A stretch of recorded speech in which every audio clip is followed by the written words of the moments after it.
First of all, I should say welcome back to myself, because you guys have been here on Patreon for a while. I have not. So I took a break a couple of months ago. A lot of things has been happening. I got a new employment at Stage Class, which I will talk more about at another point. And I also, Patreon became something that caused me anxiety. We had a lot of clients and a lot of, work to do. And at the same time, Patreon was there and just, hey, you got to do this. You got to fill this with content. And people are wanting things, of course. And I felt that it was just too much. And I don't know. I felt like my brain just couldn't cope with all the shit that was going on. So I had to pause Patreon for a while to try to keep my sanity and try to, just so that I don't walk in and burn myself out. So something had to be cut, and Patreon was the first thing. So now I am not actively working with clients anymore because I took employment at Stage Class, and at Stage Class I basically only have like one problem to care about, and that is to get my job done and to make things work. It feels a lot better. My mind is a little bit fresher. And also, I have been doing some physical work lately because I decided to remodel a room in my house to a small home studio or home office. And I decided to, go all in and change the floors and white putty the walls and repaint and new baseboards and everything. It has somehow taken some steam off of my head. Just get away from the computer for a little while and do something physical. So that helps me a lot. So I do think that I'm in a better position now than I was a couple of months ago, and I'm happy to get going with Patreon again. I will keep Patreon, but some changes will be made. And one of them is that at Stage Class, I am going to be working with V-Ray instead of F-Storm. So I will be, for a lot of my time now, I will be transitioning over to V-Ray.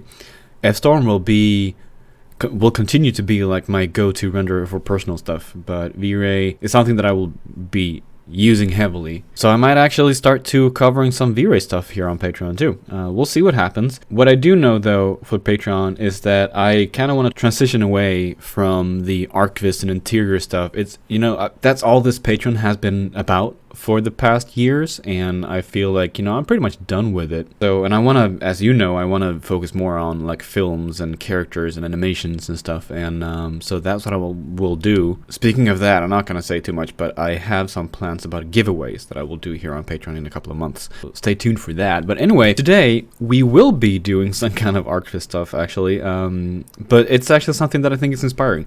So here, this has nothing to do with it, but this is the room that I'm remodeling, and I just tried to refurnish this space, furnish the space in 3D to see what I'm looking at. I have realized though, even though it is a perk to be a 3D artist, being able to render your room before you spend money on buying your furniture and stuff, I realized that doing like home design in 3D is really, really hard. It takes so much time, and it's just, you can't find the exact right stuff, like 3D models of everything. I've started furnishing this space in another way that I will cover in a video further ahead probably, that is way more efficient than using 3D to start furnishing your space or interior designing your space. So anyway, that's not what we're going to talk about, because this scene is just something I will use for a project. So I can start deleting a few things here that I don't really need. All right, so I deleted that, don't need it. This is my house, by the way. My mission for today is to create some promos for Texture Supply for Martin, because he is releasing some new textures, and I want to start making some promo content for that. So we'll be doing some kind of really nice animation here going with some of his stuff, and what we will be starting with is a motion mask. And if you don't know about Texture Supply, what he's doing or the stuff he's been creating, a motion mask is basically a black and white alpha map of things, like in this case trees, that you can add to add some realism to your images and animations. Also, I will be creating a carpet and showing you how the Texture Supply carpets are supposed to be used. Now, with that being said, he is coming up with a couple of new carpets. I will not use the new one though. I will use the old one simply because it fits better in this room, in this style, but the approach is exactly the same, so it'll work for both of them. So let's get started. So the first thing I want to do is to start the render to see what we have to deal with. Now this is a scene that I've been playing around with already, so already has some lighting, so I won't go into that. I have covered that in many videos, but I will show you just the basics of how the lighting is set up, so you know the drill.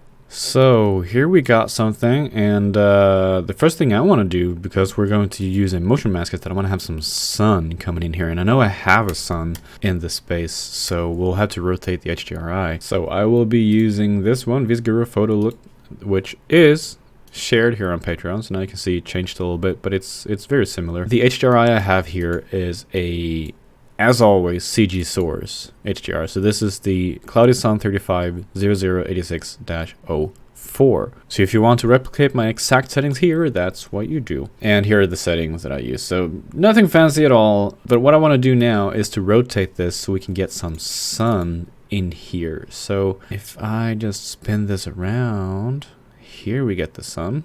Nice, nice. And maybe, you can see now it's a bit too bright. So obviously I have to lower the tone mapping a lot, and also the color balance is way off now. So it was before too, but let me set a new color balance like this. Looks nice. So when you acquire the motion masks, we have made a change here, or Martin. So now you get a preview file. You get 24 FPS and 48 FPS. So if you want to do some slow motion, you can do that too. You get a preview video file, and in that video, you also have a timestamp and a frame counter here, which is very good. I want to find the part of this that contains the most movement. So if I play here, we can see it's pretty much the same all the time. Okay, so here it's some more wind. Okay, so around here, which means that around 280. Yes, 280 is awesome. So you can see frame 280. If I create a new bitmap, and I will just paste this in there, and I will click one of these. I want to check sequence here, and when you do that, you will create an IFL file that contains a series of images. So I want to open that, and I can change the start frame to 280 because that's where I had like the most wind. So it's going to click OK with that, and here I have it. So what I want to do now is to create a material. I'm going to add that to the opacity slot. And then I'm going to have a plane. I'm going to apply that material to this plane. Preview it. Alright, so now I can see it here. We can scale it up. And I want to have it outside here. Now, realistically, it should be like further away because you don't have trees on the balcony. But for the sake of getting some sharper shadows to see more of the details in the shadow, I want to have it closer to the window. Let's do it like that. Also, what I do want to, let's first just update this. You can see it here. All right, so you can see this does not work as a visible background, and that's not the point of it. That's not how it's supposed to be used because it has no color information. So there's no green, so I'm just gonna make that black, but we should get some really nice shadows going here. So this is awesome, and if I would play this animation now, it will lag, but if I do, you will see how the leaves are changing, or the shadow. Yeah, you can't really see it here, but so anyway, I just want to try to set some kind of camera angle, maybe like this, right? I want to lock that angle, and then I want to go to another viewport. Ah, shit. I fucked it up. Okay, so like that. Here we go. And now we can play around with this. So the sun, first of all, let me play with the tone mapping first because I'm not really pleased with this. I want to have a higher gamma value so we can get some, more lighting in here. And I want to have a lower kernel exposure so I get some more light in the shadow parts. Maybe increase the looking better, and I want to try to rotate the HDRI a little bit to find a nice composition. I mean, this is pretty epic. I think this I don't like as much. Kind of like this, but I do want to have more of the lighting on the sofa. So now we can try. I don't know. Okay, I do not have the real-time update enabled, so I'm just gonna enable that. One thing that is a problem though, that you will see outside in this animation, so I don't want to You can see here I can actually see the tree here, so I don't want to do that. So I right click with this object selected, go to object properties. Where are you? There you are. And just uncheck visible to camera. And now it disappears. You see some shadow from it there, but I guess I could. No, it's not. I think this is looking pretty cool. The sun is a bit blurry, so you can't really see that it's a pine, but it doesn't matter in this case. All I want to have is some realistic motion, and this is what the shadows would look like. Actually, in real life, they would be even more blurred, but I kind of want to have it like this. So this is nice. I want to add the carpet too. So when you acquire the carpet textures, this is what it looks like. And if you go into texture supply, by the way, I should have shown you this video before. Here are the motion masks, by the way. So this is what you can get. So there will be coming a couple of new ones. This pine that I'm using here is completely new, so that will be up in a little bit. But also, if you go here, you have a carpet 002 here, for example. So if you go here, this is the one you can buy. As I said, there will be coming a new one, which I will be using in another video, I guess. But in this case, I actually think this one works better. So anyway, when you buy that, you get this texture. Pretty freaking high resolution. You can see here that we do see the sides of the carpet, but you also have first of all, depth map. So this is the displacement map. And also you have an alpha map. So that's all there is to it. So to use this carpet, you don't need a model or a geometry. All you need is a plane. So let me make a plane here, and if you look at the name of this texture, you can see that it's 72 by 144 centimeters. So you can see the measurement of the carpet is here. So I want to make this 144 by 72. If I choose my textures, drag and drop them into the slate here. By the way, I use a script called drop to slate. So with that, you can drop multiple images at the same time into the slate editor, and also you get them converted like FStorm bitmaps automatically. So I can really recommend that, drop to slate. So here we have the texture. So this is the albedo, here's the depth, and here is the alpha. Let's create a new material, connect this to the albedo. Actually, what I do want to do too is to have a color correction here, like that. I can preview that and apply it to my model. You can see that it's actually rotated the wrong way, so let's fix that. Just gonna rotate 90 degrees and fit. So there we go, looks nice. And I want to have the alpha mask in the opacity slot. So if I would update this now, might take a little while because it's loading the texture in the into the memory. Pretty huge textures. So here we have texture. You can see it's pretty bright, so I do want to lower it a little bit with my color correction. But what I want to do now is actually to disable the diffuse, because I want to try and play with the displacement map. And when I do that, I don't want to be tricked or fooled by the albedo texture. So I will add an FStorm displacement. I will add the bitmap. And there we go.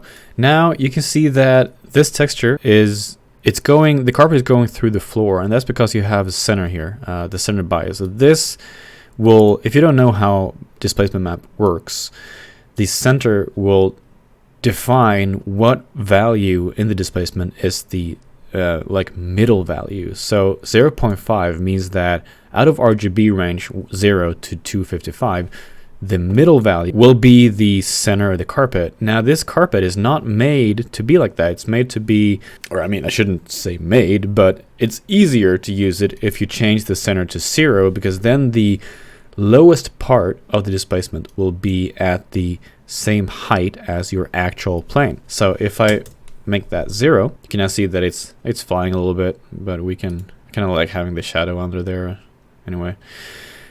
So that's looking good, and you see that's all you need to do actually. This is looking crazy good, and if I zoom in here, you can see like really nice details in this carpet. That's crazy, and the new one will be even better, I promise you. So now you see I have the alpha here, so if I would remove that, you can see the edge here of the bitmap, but since it's not like, there's no displacement there, it's just a flat line. But so this is a really intuitive way to make really high quality carpets, an easy way without having to worry about how the model will look like. So I will just enable the albedo again, and yeah, looking pretty good. What I could do if I wanted to is to play around a little bit with translucency and stuff to make it look a bit more, you know, tasty and not as solid. So I mean, I could try. Actually, I guess I could add this in the translucency slot, and maybe we could make it a little brighter, and then I could lower the translucence value to like, I don't know, 0.4 or something. So you can see if I do like this and I go without translucency, then I make a square here with like 0.5, 0.4. You can see it doesn't do a lot, but it adds some realism to it because the shadows are not as dark and the highlights are not as, you know, it doesn't look as solid anymore. So it looks a little bit more like fluffy, like more fabric-ish. So definitely something recommended. Use some translucency. Just don't overdo it. It's not supposed to look like jelly or something. So that's basically it. One other thing I can do actually is to try to use a fall off preset here. It's just a mix map with a fall off node set up like this, with a color correction that makes the node brighter and one that makes it a little bit darker. So if I connect my albedo bitmap to these two instead and connect this one to the albedo, you should see a slight difference in like where the fall off areas, you know, all the areas that are like all the surfaces that are pointing away from the camera would be a little bit brighter than those that are pointing straight towards the camera. So it kind of adds some nice details. It's very subtle, but it's worth it. Yeah, we got the carpet, and I think I want to actually scale it up a little bit like this. And I think it blends in the floor a bit too much. So either I want to lighten up the carpet or I want to lighten up the floor. And actually I want to try to lighten up the floor, because in my real room that I'm just finishing up, I actually have like a white stained oak. I changed the floor. So let me try to do that.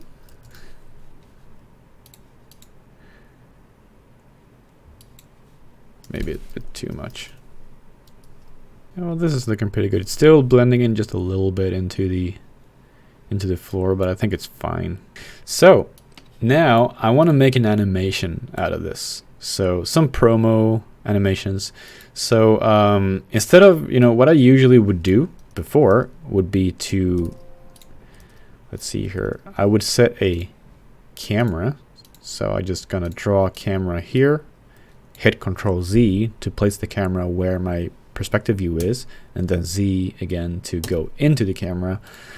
And then I would disable the targeted mode, and then I would be making sure that this button here, the tangents, is set to linear instead of smooth. That's important. And then I would just click the auto key, and I would just make some movement here, and then move the timeline, and then move the camera like this. So here now we have a linear, nice dolly movement.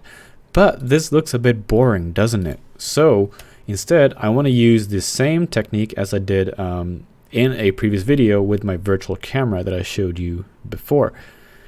So I will go out to the studio and record something. I won't record that like for this video, but it's the same process. So you can just refer to the old video here on Patreon.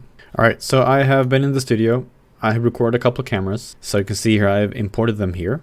And if I move this, you can see that there's some nice realistic handheld movement going on. So I have to extend my timeline. And one way you can do that is either right click to the play button here. You can just change the length here to the timeline, or just hit Control Alt and right click on the timeline, and you can scroll it like this. So Control Alt right clicking pulls the right hand side of the timeline. Control Alt left clicking changes the left hand side of the timeline. So okay, I have a couple of cameras here. This one is better than that one, so I can delete this one. Actually, let me just open up this here, and I want to select all the cameras, add selection to a new layer, cameras. So as I said, just move the timeline so I have like the whole animation fitting in here. So this is looking pretty nice. It's a bit too shaky though. So what I want to do is to, what I showed you in my virtual camera video, I want to remove a bunch of keyframes here. So like, let's say that I want to save every maybe fourth keyframe. That will make it look like more like a stabilized shot, like more like if you have a image stabilization in your camera, or like any phone or whatever has today. Usually that's software stabilization. All right, so I decided to reduce it a lot more. So here I have a couple of cameras now, or copies of all my cameras. You can see it says reduced by 20. I've only saved every 20th keyframe, which means that if I play this now, it's like very smooth, almost like a gimbal. But you can still see like the human touch in the camera movement, which is still really hard to replicate digitally. So I still think it's, even though I've removed almost all the keyframes that I captured in the studio with virtual camera, it's still worth it because there's a human touch to this. So that's that camera. And here I have another one. So more like from the top. Looking really nice. And then I have this one, which is like walking towards the carpet. And then I have this one which is like following the sofa here.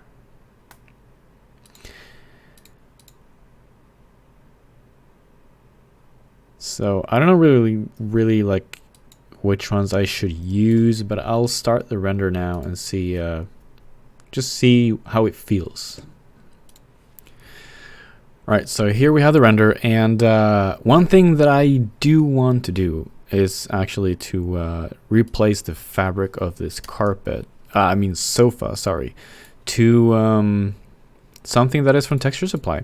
So I'll just find something. So the leather would not fit this sofa very well.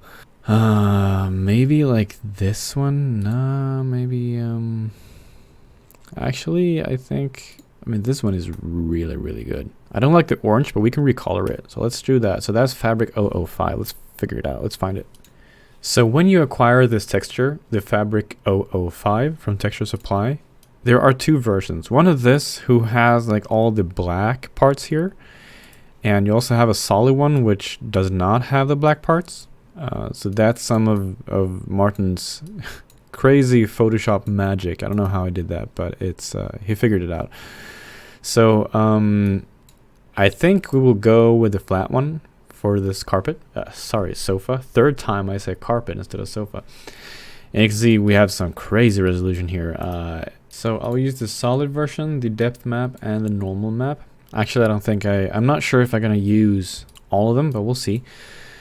So if I set the focus here and then I zoom in onto the sofa, not the carpet, right? Like this, right? So I want to pick the material from the sofa and see here we have fabric. So the albedo, let's see here we have a color correction, we have a fall off mix just like I did on the carpet. So let's reuse that. So I'm just going to connect this into here, right? And we can disconnect the bump map for now because I have a proper map for it. So if I unpause, I can't really see what it looks like in the viewport because it's like super sampled.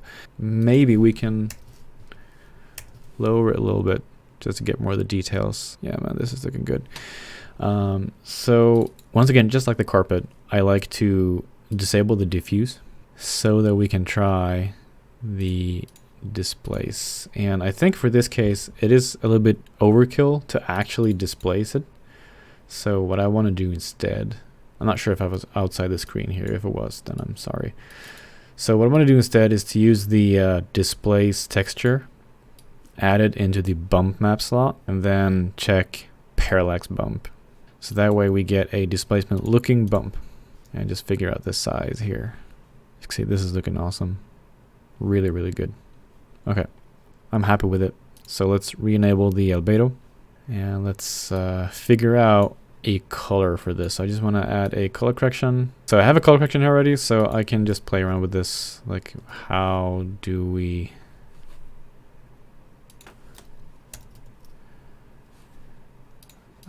what do I want this to look like? This is looking pretty good. I do want to try to change this to the non-solid version just to see if that helps the details a little bit. It kind of makes it look a bit messy.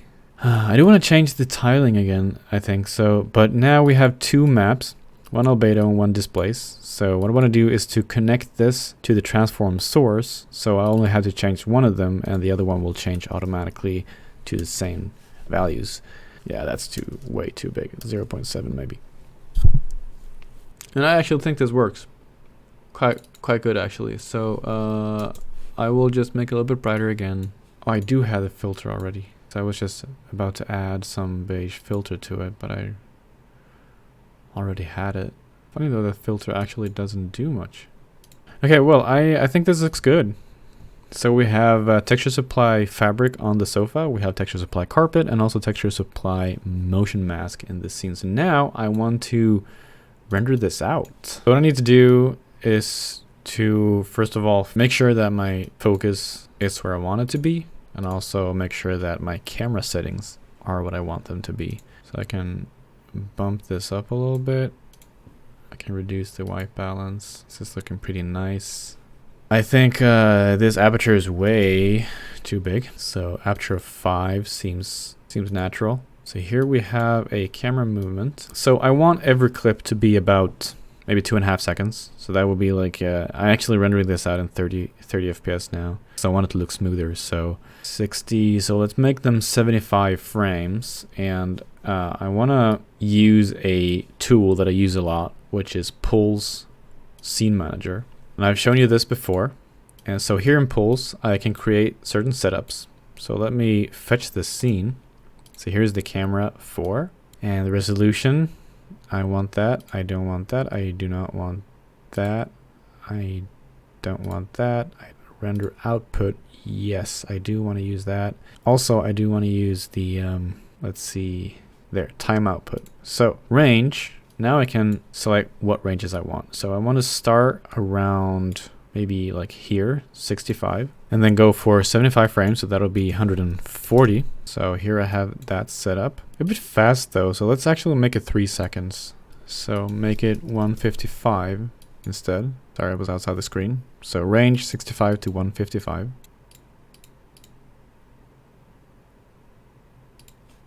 So here we have 35 to 155. That's 4 seconds. Again, make sure that our focus in the right where I want it to. Let's go to the next camera. Copy the settings. Set the focal point.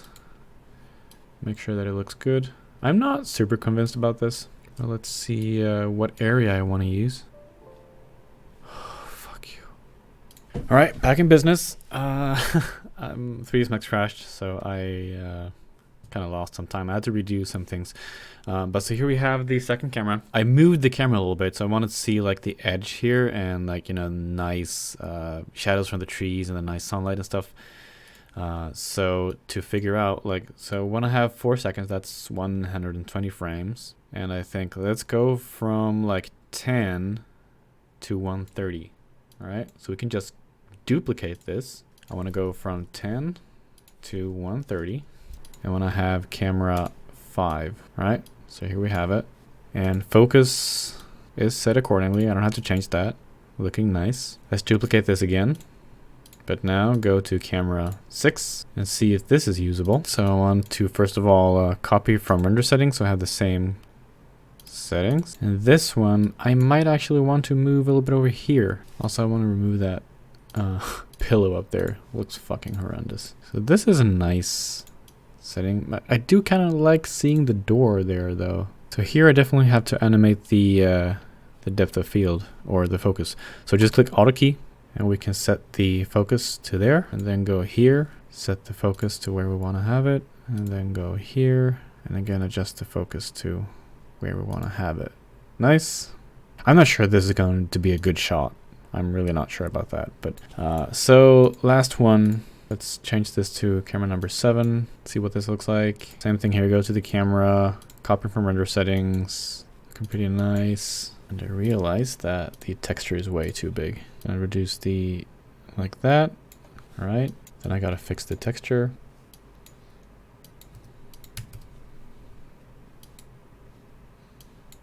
Right, looks better. Yep, let's go with that. I mean, this texture has a definitive size. I just don't know how the mapping is made on the sofa. So, but this is looking good. So I will need to animate the focus here too. So let's click the focus there. All right, and then move ahead. Adjust the focus and move ahead. And then here we can just let the focus move past. You can set it there maybe. I guess that works. So I'm not sure this is going to be a nice promo video at all, but we'll see. So if I now go to the first scene, so I want to make sure to have the right resolution set. So I can actually select all of these here and just change the resolution to 1920 by 1080, right? That folder, and I want to name it by the camera. Yes, I want to have a PNG. I want to make sure that we don't need alpha channel. Yeah, so that's looking good. So now my scenes are set up. So each scene will now be saved. The renders will be saved as the camera name right now. So I could change that if I wanted to, but I don't. This is fine. So now what I want to do is to make sure to set the render samples correctly, so we get a like nice noise-free image. So first of all, I don't need a noise threshold of 0.05, 001. I mean, that is. You know, this is for animation. I can reduce the noise later on. So I think we can go with like 0.03. I can definitely reduce the max depth because, you know, since I don't really have any like reflective materials or refractive materials, I mean, there's, you know, I want to have a refraction to talk about. So we can reduce that also a little bit. And yeah, that's pretty much it. Let's see what we get. So this scene is fairly tough to render. Having a motion mask like this does definitely increase render time a little bit, but not like super much. This scene is just super slow for some reason. I mean, all the details of the carpet doesn't really help the render time either. So but you can see we're getting some green areas here. So now you can see these are like done, and as far as I can tell, they are way more noise free than we need them to be. So I think we can increase this a little bit more. So one way that you can make sure that you get a nice noise level without having to render the whole scene is obviously just to make a render region and just look at what will it look like when it has reached the given noise threshold. So you can see all the green parts here now are noise threshold 0.05, which would mean that this is the final result that I get with this value, which may be a little high actually. So I might actually want to reduce it just a little bit. Okay, that looks good, I think. This can definitely be denoised. One thing I've not done so far is to add motion blur to this. So I usually just try to find some area where I know there's a lot of movement. So let's go here, for example, and let's enable motion blur. And since, I mean, it's not a lot of camera movement, so we don't want to make it too high. But usually what I've realized is that motion blur needs to be higher than you think it does to look realistic. But I don't want to kind of, you know, ruin the details of the shot either. This is still a promo video, so I think the default 0.5 is looking pretty nice. Let's go with that. Alright, so this is what it looks like after 4 minutes and 10 seconds, and that's the render time that I'm getting. This is fine. I would have wanted to be way less. This is just 2 GPUs in this computer because I've moved the other 2. So I have 2 other computers that will help out with rendering too. So even though it's 4 minutes here locally, I can render like 3 images at the same time, no problem. So this is fine. Check this one too. So I actually thought this one would be way faster, but it looks like it might actually be pretty much the same render time on this one too. I do want to change the focus point here though. But anyway, this is fine. So let's send these to render. Since these will take a while to render, so I won't be having them done for the intro of this tutorial or this video. But yeah, you know, we'll see. Oh, by the way, make sure to uncheck static noise. Very important for animations. I do not use Backburner anymore. I'm trying to get rid of that or avoid that. So instead, I use the Pulse Render Manager. I got that here. So here I have my nodes. I have 4 computers here, 3 with 3090 cards and 1 with 2080 cards. So what I will do is to start a new render, and I can select the one that is open.